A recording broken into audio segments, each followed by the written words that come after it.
ஆனா நீங்க இந்த நாம் தமிழர் இந்த கட்டமைப்புங்கிறது எப்படி இருக்குதுன்னா, இப்ப மத்த கூட்டங்கள்லாம் இருந்திருக்குது.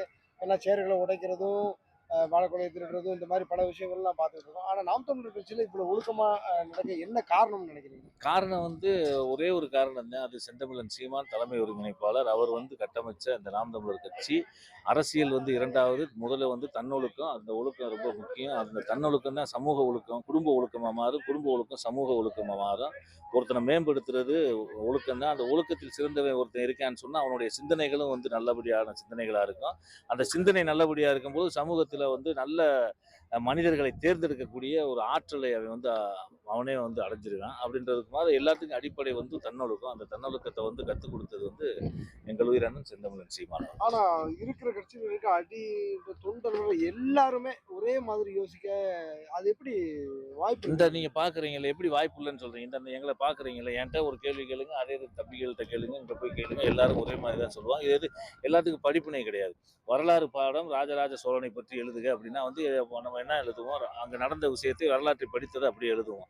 அதே மாதிரி ஒரு நல்லொழுக்கத்தை போதிக்கிற ஒரு ஒரு ஒரு ஒரு எங்களுக்கு வந்து ஒரு அரசியல் ஆசானாக இருக்கின்ற அண்ணன் எனக்கு ஒரு மாதிரியாகவும், உங்களுக்கு ஒரு மாதிரியாகவும், மற்றவர்களுக்கு ஒரு மாதிரியாகவும் சொல்லிக் கொடுக்கறதுக்கு வாய்ப்பு இல்ல.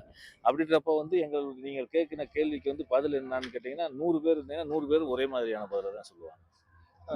இப்ப நாம் தமிழர் கட்சி வந்து பாத்தீங்கன்னா ஒரு ராணுவ கட்டுப்பாடோட செயல்படுது அப்படின்னாங்க. இப்ப சமீபத்துல சேலத்துல ஒரு கூட்டம் நடந்துச்சு, நீங்க பார்த்திருப்பீங்க. அதுலயும் இதே மாதிரி கூட்டம் நடக்கும்போது வந்து பாத்தீங்கன்னா தண்ணி இல்லாம இருக்கணும், உயிரை கொடுக்கணும் அந்த மாதிரி எல்லாம் பேசியிருந்தாங்க. அந்த மாதிரியான விஷயங்கள் பார்க்கும்போது உங்களுக்கு எப்படி இருந்தது? சேலத்துல என்ன கூட்டம்? யாருடைய கூட்டம் அது? தாவேக்கா. அத எதுக்கு பேசுறீங்க? அது முடிஞ்சு போன கதைய போய் பேசிக்கிட்டு. அது அது உங்களுக்கு தெரியும். மக்கள் அனைவருக்குமே தெரியும். இப்ப உலக நாடுகள்ல உள்ள எல்லா அரசியல் தலைவர்களும் ஒரு மாநாடு எப்படி நடக்கணும், ஒரு பொதுக்கூட்டம் எப்படி நடக்கணும், ஒரு தலைவர் என்ன பேசணும் அப்படின்றத வந்து இங்க அண்ணன்ட்ட இருந்து கத்துக்கிற மாரி தான் இருக்கு. நான் ஒரு பெருமையாலாம் சொல்லல. எந்த ஒரு பொதுக்கூட்டமும் சரி, மாநாடும் சரி, காவல்துறை வந்து அமைதியா வந்து ஒரு இடத்துல உட்கார்ந்து அவங்க ஓய்வு எடுத்துட்டு போறாங்க அப்படின்னு சொன்னா, அது வந்து நாம் தமிழர் கட்சியில தான் அது நடக்குது.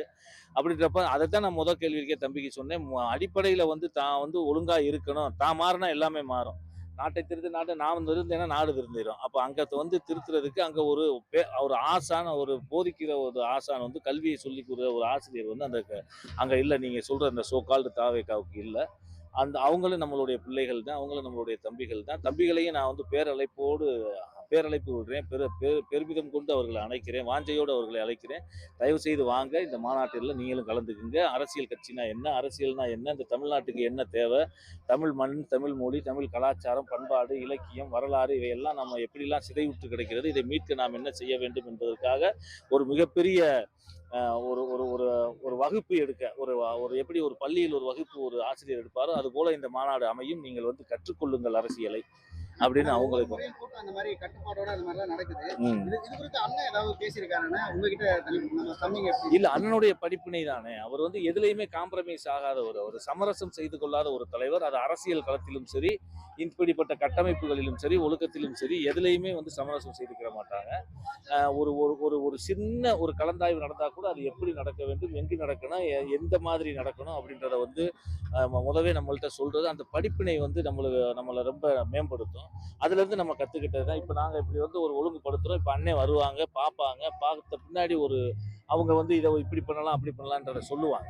இப்ப எந்த ஒரு தலைவனுமே வந்து அப்படி வந்து எங்கேயும் பார்த்திருக்க மாட்டீங்க நீங்க. இந்த மாநாட்டுல என்னன்னா புதுசா நாம் தமிழர் கட்சி ஏன்னா ஒரு மாநாட்டிலும் புதுசா இது குடும்பமாக கூடுகின்ற மாநாடு. இதுவரை வந்து கட்சியாளர்கள் தான் சேர்ந்திருப்பாங்க. இங்க வந்து குடும்பங்களாக வருது. குடும்பமாக கூடுறோம். நம்மளுடைய முழக்கமே குடும்பமாக கூடுவோம், கொள்ளை அரசியலை மூடுவோம் அப்படின்றது தான். கொள்ளைக்காரர்களை ஓட வைப்போம், குடும்பமாக கூடுவோம் அப்படின்ற ஒரு. நானா எதுல? இங்க இங்க இந்த இதுல வந்து நான் 4ஆம் தேதி வந்து இங்க முகூர்த்த கால் உண்டுனாங்க. அதுல இருந்து நிர்வாகிகள் வேலை பார்த்துக்கிட்டு இருக்காங்க. இப்போ ஒரு 5 நாளா வந்து நான் இந்த இதுல 5 நாளா இங்க வேலை பார்த்துட்டு வேலை பார்த்து முடிக்கல வேலை முடிஞ்சா இந்த முடிஞ்சுக்கிட்டே இருக்கு. ஓகே.